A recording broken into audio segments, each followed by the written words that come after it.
లేదు ఒకవేళ కలెక్టర్ గారు అక్కడికి రమ్మంటే పడినంత మంది వస్తారు.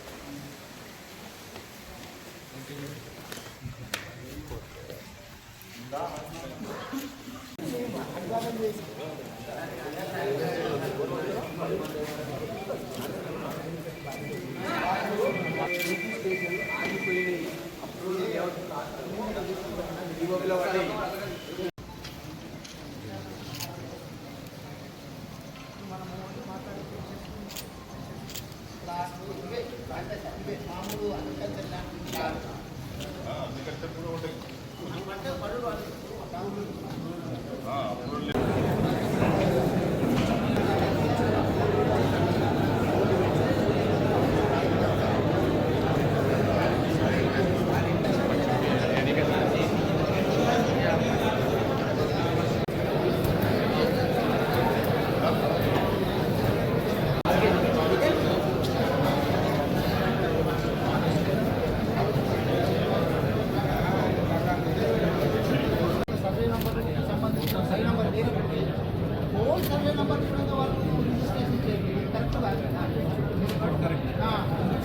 survey number is same, but by number is different.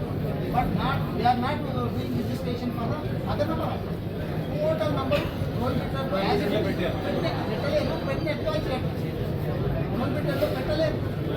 10 ఎకరాల ల్యాండ్ సర్వే నంబర్ సేమ్ ఉంది. So then if it is the case, we will know this is simple direction. Yeah, మీరు అందుకే సబ్ రిజిస్ట్రార్ గారు ఒకసారి మాట్లాడి రోల్ మీటర్ తో ఉన్నదాని గురించి తర్వాత మాట్లాడారు. రోల్ మీటర్ లో ఏది I will call Anand sir.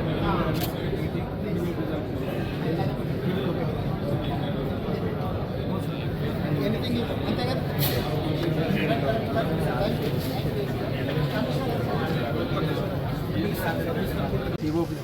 ఎందుకు పడ్డాయి అనేది ఎవరికి కూడా తెలుస్తలేదు. అది కూడా తెలుసుకోవాలి ఎందుకు పడ్డాయి. అతి తొందరలో పీఓపీల నుంచి తీసివేయాలి. ఎందుకంటే చాలామందికి ప్రాబ్లం అవుతుంది. అయితే ఇల్లు కట్టే వాళ్ళు కూడా లోన్ కావాలంటే మార్కెట్ చేయాలి. మార్కెట్ చేయాలంటే మార్కెట్ అయితే లేదు. కొనుకాలు అమ్మకాలు చాలా ఇబ్బంది అవుతుంది. కొన్ని అగ్రిమెంట్లు అవుతున్నాయి, ఆగిపోతున్నాయి. అయితే వాళ్ళిద్దరి మధ్యలో ప్రాబ్లమ్స్ వస్తుంది. అందు గురించి అతి తొందరలో కలెక్టర్ గారు ప్రత్యేక చర్య తీసుకొని ఇదేందని దాని సొల్యూషన్ లేకి పీఓపీలకి వెళ్ళి తీసేయాలి. ఇంకెవరైనా మాట్లాడారు వికారాబాద్ చుట్టుపక్కల ఉన్న వెంచర్లన్నీ కూడా అప్రూవల్ లేఅవుట్ కాబట్టి 18 ఇయర్స్ కింద కానీ 20 ఇయర్స్ కింద కూడా అయిన ప్లాట్లన్నీ కూడా ప్రొబిటెడ్ కింద వేసి ప్రజలను అందరినీ కూడా భయప్రాంతులకు గురి చేస్తున్నారు. అది ఎంత సిగ్నేచర్లు ఉన్నాయి ఇప్పటిదాకా విచారణ అన్న దగ్గర ఉండే ఆ కాపీ కూడా మీరు అందరూ తీసుకున్నారు. మరి దాని ప్రాబ్లం ఏమున్నది? ఇంతకుముందు మా సార్ గారు కూడా చెప్పారు, కలెక్టర్ గారికి క్లియర్గా అన్ని చెప్పిండు. ఒక నంబర్లో 15 ఎకరాల ల్యాండ్ ఉంటే దాంట్లో ఒక 2 ఎకరాలు ప్రొబిటెడ్లు ఉంటే మొత్తం 13 ఎకరాలు కూడా ప్రొబిటెడ్ అని చెప్పి అక్కడ సబ్ రిజిస్ట్రార్ గారు రిజిస్ట్రేషన్ చేయడం జరుగుతలేదు. రిజిస్ట్రేషన్ చేయక ఎవరైనా అగ్రిమెంట్ చేసుకున్నా కానీ ఇవన్నీ బిల్డర్లు కూడా అతి తొందర ఎవరైనా పెళ్లి పెట్టుకుంటా ప్లాట్ అమ్ముకుందాం అనుకున్న ఉద్దేశంతో నువ్వు రిజిస్ట్రేషన్ చేస్తలేవు, పోయి రిజిస్ట్రేషన్ అయితే లేదు, మేము డబ్బులు ఇవ్వమనే ఉద్దేశంతో చాలా నిన్న ఉన్నట్టు నుంచి అయితే వికారాబాద్ మొత్తం అదే అయింది. ఈ 250 సర్వే నెంబర్ ఈ కలెక్టరేట్ కూడా ఉంది నాకు తెలిసి. ఈ పక్కకున్న వెంచర్లు కూడా కలెక్టరేట్ కాలనీ కానీ ఈ చుట్టుపక్కల మణికంఠ నగర్ కానీ సాయినగర్ కానీ బృంగి కాలనీ కానీ అక్కడ ఆలంపల్లి కానీ ప్రతి ఒక్కటి కూడా అది ఎందుకు పడ్డది అనేది ఏం ఎంక్వైరీ చేసి రాసిండ్రు. అక్కడ పోయి కనీసం ఎవరైనా ప్రొబిటెడ్లో వేసేటప్పుడు ఒక ఆఫీసర్ పోయి ఫీల్డ్ లెవెల్ ఎంక్వైరీ చేసి రాసిండ్రా? దాన్ని ఏంది కారణం ఏంది, ఎందుకు పడ్డాయి అనేది అది ఇప్పుడు కూడా మా సార్ గారు ఎమ్మెల్యే గారు చెప్పిండు, మాజీ ఎమ్మెల్యే గారు కలెక్టర్ క్లియర్గా చెప్పిండు. ఒక 2-3 డేస్ లోపల దాన్ని ఎంక్వైరీ చేసి ఇమీడియట్లీ కూడా సబ్ రిజిస్ట్రార్కు చెప్పమని చెప్పిండు. అందరికీ తొందరగా కూడా కలెక్టర్ గారు ఈ నిర్ణయం తీసుకుంటే పబ్లిక్ అందరికీ కూడా మేలు చేసినట్టు అవుతుందని అందరికీ. మొన్న నా దగ్గరికి మన వికారాబాద్ పట్టణంలో వెంచర్ చేసేటటువంటి మన సోదరులు, కొంతమంది ప్లాట్లు అమ్మేటటువంటి వాళ్ళు, కొనేటటువంటి వాళ్ళు ఒక 10-15 మంది నా దగ్గరికి వచ్చి వాళ్ళకి సంబంధించినటువంటి సమస్య చెప్పడం జరిగింది. ఏంది సమస్య అంటే డిటీసీపీ లేఅవుట్ ఉన్నా కానీ డిటీసీపీ పర్మిషన్ ఇచ్చినాక మళ్ళీ వాళ్ళు ప్లాట్లు అమ్ముకోవాలన్నా కొనుక్కోవాలన్నా కానీ అది ప్రొహిబిటెడ్ కింద పెట్టిండ్రు అని చెప్పి నా దగ్గరికి సమస్య తీసుకొని వచ్చింది. అరే డిటీసీపీ అంటేనే అక్కడ అన్నీ కరెక్ట్గా ఉంటేనే ఇది గవర్నమెంట్ ల్యాండ్ కాదు, ఇది పక్కా పట్టా ల్యాండు, దీంట్లో ప్రాబ్లం ఏం లేదు, లిటిగేషన్ ఏం లేదు అని అన్ని సర్కారు ఎంక్వైరీ చేసినాకనే ఆ డీటీసీకి పర్మిషన్ ఇస్తారు. అది తీసుకున్నాకనే వీళ్ళు వెంచర్లు చేస్తున్నారు. వెంచర్లు చేసిన తర్వాత దాని మీద మళ్ళీ ప్రొహిబిటెడ్ ల్యాండ్ కింద పెడితే అర్థం ఏమన్నా ఉన్నదో చెప్పు.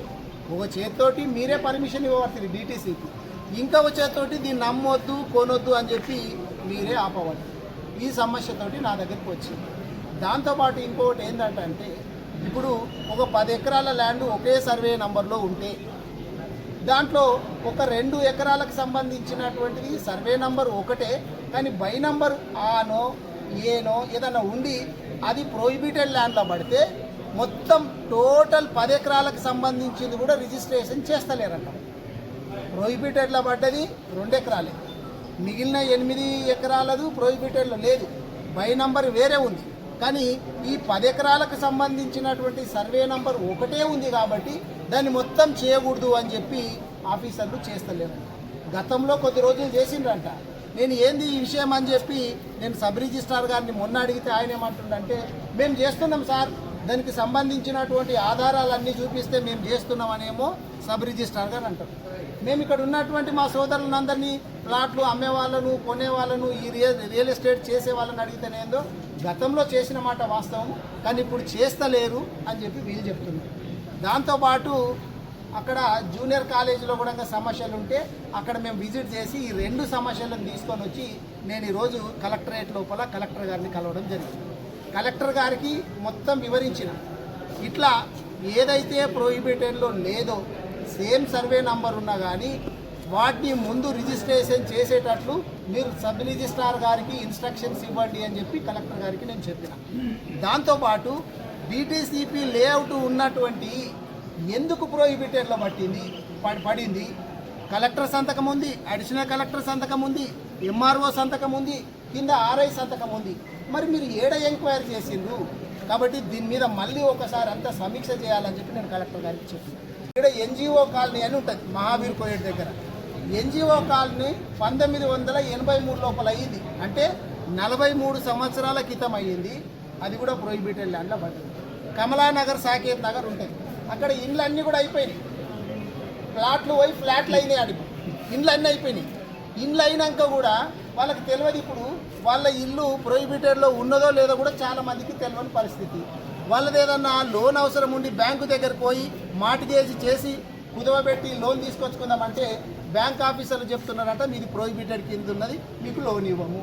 బిడ్డ పెళ్లి పెట్టుకుంటాడు, దాన్ని మార్టిగేజ్ కుదవబెట్టాలా, అప్పు తెచ్చుకోవాలా, లేదా ఒక ప్లాట్ అమ్ముకోవాలా అంటే ఎంత ఇబ్బందికరమైన పరిస్థితి ఉన్నదో కొంచెం ఆలోచన చేయాలి.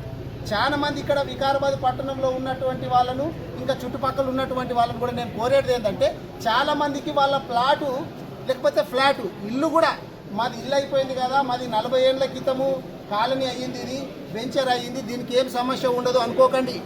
మీకు తెలియదు చాలామంది ఇండ్లు కూడా ప్రొహిబిటెడ్ దాని కింద పడ్డాయి, ప్లాట్లు కూడా చాలామంది వెంచర్లు అయి పడ్డాయి. కాబట్టి మీరు చెక్ చేసుకోండి, దయచేసి చెక్ చేసుకోండి. ఏదైనా సమస్య ఉంటే మళ్ళీ కలెక్టర్ గారితో మాట్లాడదాం. నేను కమిషనర్ గారికి ఇప్పుడు కలెక్టర్ గారికి చెప్తే కమిషనర్ గారు మున్సిపల్ కమిషనర్ గారిని పిలిపించి ఇప్పుడే చెప్పడం జరిగింది.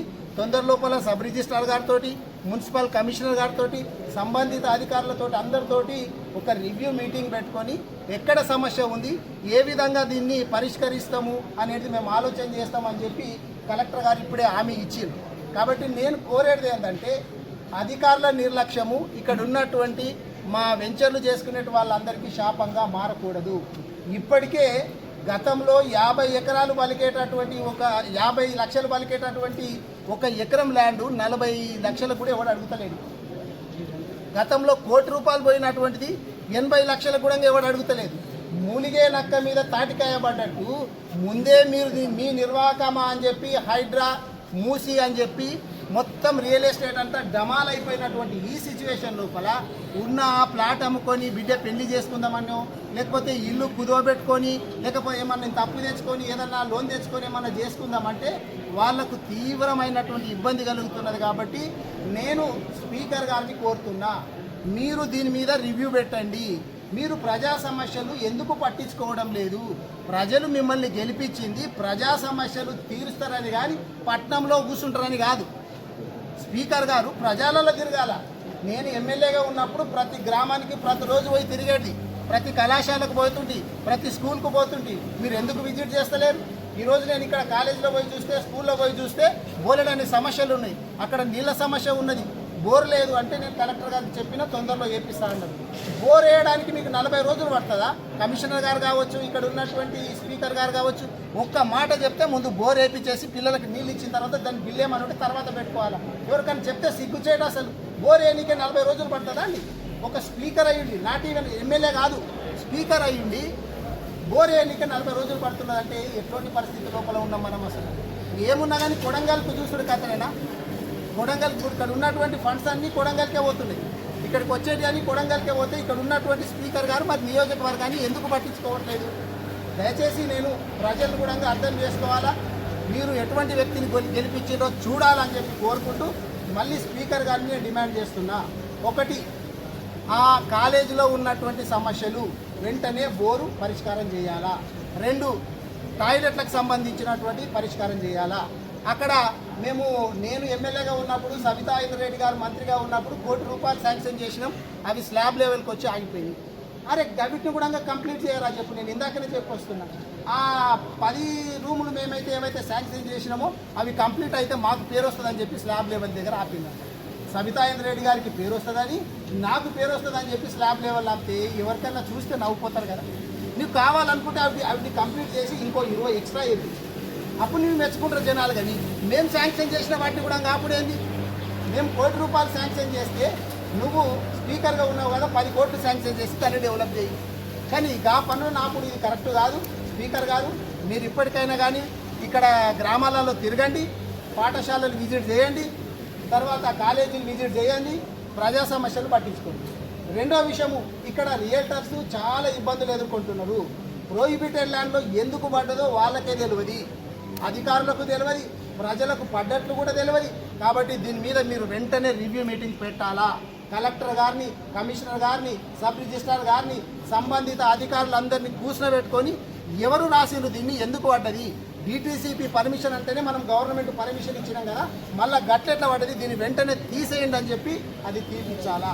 అప్పటి వరకు మీరు చేయాల్సినటువంటి మొట్టమొదటి కర్తవ్యం ఏంటి అంటే, బై నంబర్ వేరే ఉండి సేమ్ సర్వే నంబర్ ఉంటే, ప్రోహిబిటెడ్లో లేకపోతే రిజిస్ట్రేషన్ చేయాలని చెప్పి మీరు కలెక్టర్ ద్వారా సబ్ రిజిస్ట్రార్ గారికి ఇన్స్ట్రక్షన్ ఇవ్వాలని చెప్పి కోరుకుంటున్నాను.